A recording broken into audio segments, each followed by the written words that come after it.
So here's a question I get asked all the time. How vulnerable should I be on social media? And honestly, it's one of those hardest questions to answer because the line between relatable and TMI can feel really blurry. Today, I'm talking about the vulnerability trap when sharing your story helps versus when it hurts. How to be real without making your audience your therapist, and the difference between behind the scenes and oversharing. If you've ever posted something and immediately regretted it or held back from sharing because you weren't sure if it was too much, this episode is going to give you so much clarity. So let's dive in. Love it, hate it, or hate to love it? Social media has been dominating the marketing world for years, and today is no different. Hey there, and welcome to the Ultimate Hangout, where I dish out all of my juicy secrets of the social media world, growing your online presence like a pro. I'm Brandy, your go-to girl in the digital universe, and I am beyond excited to have you join me for some serious fun as we explore the wonders of social media together. And for the past 5 years, I've been on a mission to uncover the tricks of the trade that not only work for me, but also help my clients shine in this digital world. So what's on the agenda? Well, pretty much everything. From sharing tips on crafting killer content to demystifying those tricky algorithms, whether you're a seasoned pro or just dipping your toes into the digital pool. This podcast is your safe space to ask questions, share ideas, and learn alongside a supportive community. Grab that cup of coffee, cozy up, and let's get ready. Let's Be Social isn't just a podcast. It's a celebration of creativity, connection, and the world of online communication.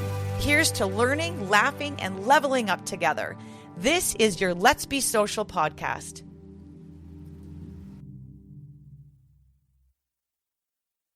Welcome to Let's Be Social, the podcast for entrepreneurs who want to grow their businesses on social media without the burnout. I'm your host, Brandy, and I'm here to help you build a social media strategy that feels authentic, sustainable, and actually works. Whether you're just starting out or you've been in the game for a while, this is your space to learn the latest trends, strategies, and real talk about what it takes to show up online in a way that connects. This is episode 2 of my Authenticity Paradox series, and boy, we are diving into the deep end today. We're talking about vulnerability. You know, that thing that everyone tells you to do more of, but nobody tells you how to do it without accidentally turning your Instagram into a therapy session. So today, I'm getting into the really good stuff. I'm breaking down the difference between being real and using your audience as a therapist. Because yes, there's a huge difference. We're talking about behind the scenes content versus TMI territory and where that line actually is. I'm sharing how to know when you've gone from relatable to uncomfortable and why that matters for your business. Plus, I'm giving you a practical framework you can use before you post anything personal to help you decide if it's serving you or your audience or if it's just a lot. And here's the thing. We're also going to talk about why your audience doesn't actually want to see you struggle in real time, even though we're told that that's what authentic means. They want to see you after you figured some stuff out. They want the lessons, not the crisis. And I'm going to explain why that's not inauthentic at all. This is going to be a really good one. So grab your coffee, settle in, and let's get social. All right. So last week we talked about what vulnerability actually means on social media. And one of the biggest things that came up was this idea of vulnerability, because everywhere you look, someone's telling you to be more vulnerable or show the real you or let people in. And that's great advice in theory, but in practice, it's just gets really messy really fast. Because here's what nobody tells you. There's a massive difference between being vulnerable in a way that creates connection and being vulnerable in a way that makes people uncomfortable. There's a difference between showing behind the scenes of your business and oversharing details of your personal life that nobody asked for. The tricky part is that the line between those things can feel really blurry. What feels like just being real to you might feel like way too much information to your audience. And what you think is relatable might actually be making people want to scroll past your content as fast as possible. So today, we're going to get really clear on where those lines are, because I don't want you to be scared to be real on social media, but I also don't want you to regret what you share or accidentally push your audience away by oversharing. Let's start with something that might be a little uncomfortable to hear. Your audience is not your therapist. I know. We're told that social media is about connection, about building relationships and being real with people. And all of that is true. But there's a difference between connecting your audience and using them as your support system. Here's what I mean by that. When you're in therapy or talking to a close friend, you're processing things in real time. You're working through your feelings. You're trying to make sense of what's happening. You're asking for help, for advice, for someone to just listen while you figure it out. That's beautiful and important work, but it's not meant to happen on social media. Social media is not the place to process your emotions in real time. It's not the place to work through your trauma.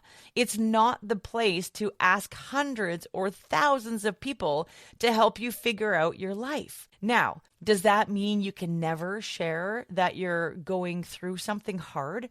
Of course not. But there's a way to do it that feels like connection. And there's a way to do it that feels like you're dumping your problems on people who didn't sign up to carry them. The difference is this. Are you sharing because it will help your audience, or are you sharing because you need help? If you're sharing something different because you know your audience has been through something similar, or hearing your story will help them feel less alone, that's connection. If you're sharing because you need validation, support, or someone to tell you it's going to be okay, that's using your audience as therapy. And here's the thing, your audience can tell the difference. They can feel when you're sharing to them versus when you're dumping on them.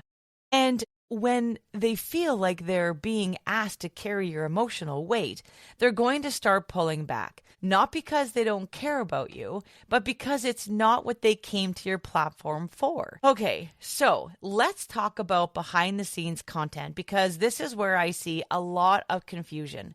We're constantly being told to show more behind the scenes and pull back the curtain and let people see the real you. And yes, behind the scenes content is gold. People absolutely love it, but there's a very specific type of behind the scenes that works. And then there's the kind that crosses into TMI territory. Behind the scenes of your business is almost always a win. Show people how you prepare for a client call. Show your workplace. Show you how organized your content calendar. Show the process of creating something. Show the coffee you're drinking while you work on a project. Show the tools that you use. Show the mistakes that you make and how you fix them. All of that humanizes you. It makes you relatable. It helps people feel like they know you. And it's vulnerable because they're learning something about how you work. But behind the scenes of your personal life, that's where you need to be way more careful. Because here's the thing, your business is what brought people to your platform in the first place. Even if they've grown to care about you as a person, they're still there primarily because of the value that you provide, the expertise that you have, and the products that you sell. So when you share personal stuff, it should enhance the connection without overshadowing the value that you bring. Let me give you an example of where the line is. This is a great behind the scenes personal content. I'm a parent and I batch content during nap time. Here's how I make that work. I love hiking, and that's where I get my best content ideas. I'm working from a coffee shop today because my Wi-Fi is down. Anyone else dealing with the Monday struggles? This crosses into TMI. Detailed posts about your relationship problems, play-by-play of family drama, graphic details about health issues, venting about people in your life, even if you don't name them, financial struggles that feel like a crisis in real time. See the difference? The first set connects your personal life to your business in a way that's relatable and helpful. The second set is just personal information that doesn't serve your audience or your business. Now, let's talk about relatability, because I think this is where a lot of people get tripped up. We think that in order to be relatable, we have to share our struggles, but we have to prove we're just like everyone else. We have to show that our lives aren't perfect. And yes, being relatable is important, but being relatable doesn't mean sharing everything. It doesn't mean exposing every hard thing you're going through. And it definitely doesn't mean making your audience uncomfortable. So, how do we know when you've crossed from relatable to uncomfortable? Here's my test. If you were at a networking event or meeting a potential client for the first time, would you tell them this story? If the answer is no, if this is something you'd only share with close friends or family, then it probably shouldn't go on your social media either. Because here's the reality. Most of your audience is somewhere between strangers and acquaintances. And the relationship spectrum, even your most engaged followers who comment on everything, you don't actually know them. They don't actually know you, not in a deep personal way. And that's okay. You can still build genuine connection with people you don't know personally. But that connection has boundaries. And when you overshare, you're violating those boundaries in a way that makes people uncomfortable. Think about it this way. Have you ever been at a party or event where someone you just met started telling you really personal, heavy stuff, like details about their divorce or their health crisis or their family trauma? How did that make you feel? Probably pretty uncomfortable, right? You didn't know what to say. You felt bad for them, but you also felt trapped.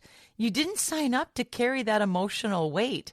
That's exactly how your audience feels when you overshare on social media. They care about you, but they're not equipped to hold space for your deepest struggles. And frankly, they didn't follow you for that. So, if your audience doesn't want to hear about your struggles in real time, what do they want? They want to hear about your struggles after you've learned from them. They want to know that you've been through hard things, but they also want to know that you came out on the other side. They want the lesson, not the crisis. They want the insight, not the breakdown. Here's an example. Let's say you're going through a really challenging time in your business. Maybe you lost a big client. Maybe a launch flopped. Maybe you're questioning everything. What you could post, everything is falling apart. I don't know if I can do this anymore. I'm scared. I'm overwhelmed and I don't know what to do. Has anyone else ever felt like this? What you should post after some time has passed. A few months ago, I lost my biggest client and honestly, I panicked. I questioned everything, but it forced me to diversify my income and actually made my business stronger. Here's what I learned. See the difference? The second version is still vulnerable. It's still real. It's still relatable, but it's useful. It gives your audience something to learn from instead of asking them to carry your burden. And here's a beautiful thing about waiting until you have perspective. You're not just helping your audience.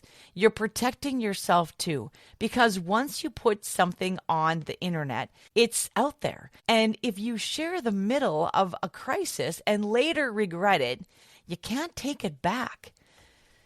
Okay, before we move on, I want to address something that might be coming up for you right now. You might be thinking, but Brandy, isn't waiting until I have perspective just curating my life? Isn't that inauthentic? No, it is not. Authenticity does not mean sharing everything in real time with zero filter.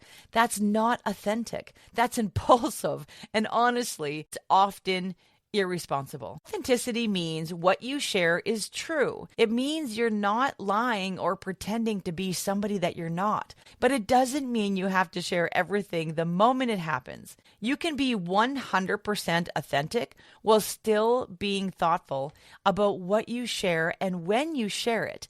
In fact, I'd argue that's more authentic because you're respecting your own boundaries and your audience's boundaries. Think about your closest friendship.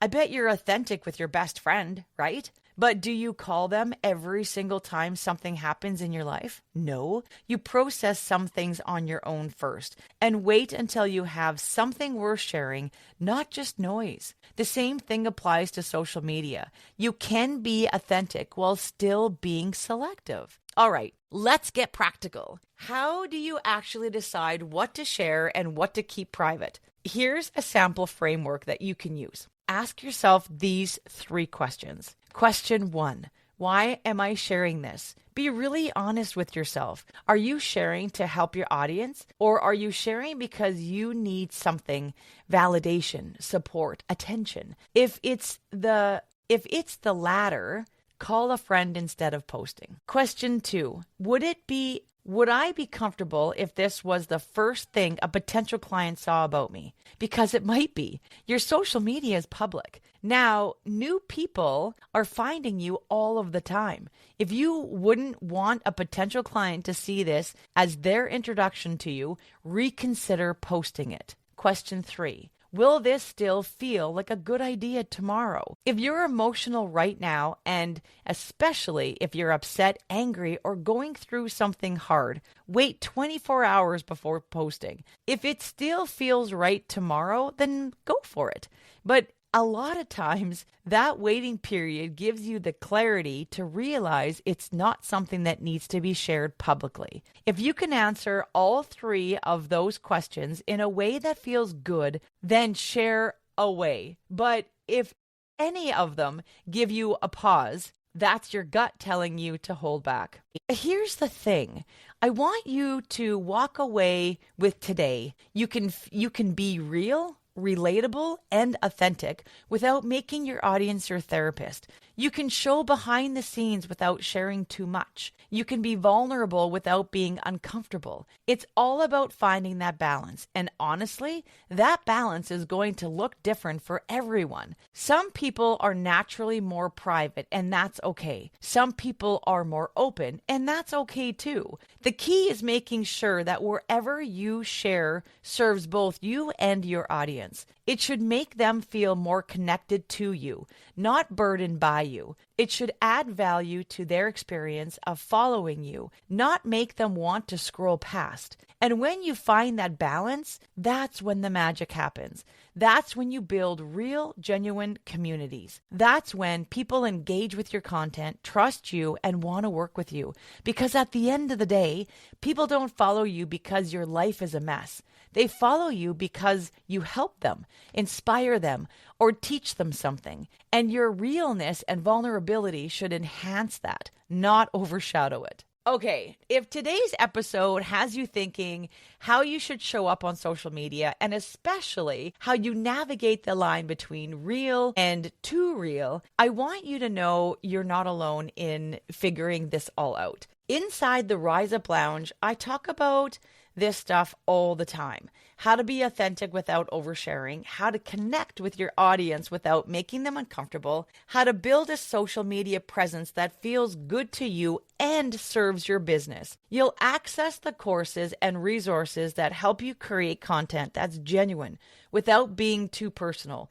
plus templates that make planning easier. But the best part, the community is it's a space full of entrepreneurs who are all figuring out how to show up in a way that works for them. If you want to learn more about the Rise Up Lounge and join us, head to the link in the show notes, and I would love to see you there. All right, that's what I've got for you today. Next week, I'm diving into episode 3, the Authenticity Paradox series, your brand voice versus your real voice, and why they're not the same. I'm going to talk about how to create consistent brand presence that still feels genuinely like you. Thank you so much for being here and for trusting me with these real conversations. If this episode resonated with you, I'd love if you'd share it with another entrepreneur who might need to hear this. Until next time, keep showing up, keep honoring your boundaries, and let's keep being social. Okay, everyone, give yourselves a huge pat on the back for being part of another fantastic episode of Let's Be Social. Time sure flies when you're having fun diving into the world of social media together. If you want more, make sure to head over to my Facebook group where I continue this conversation, I share insights, and we support each other on our social media journeys.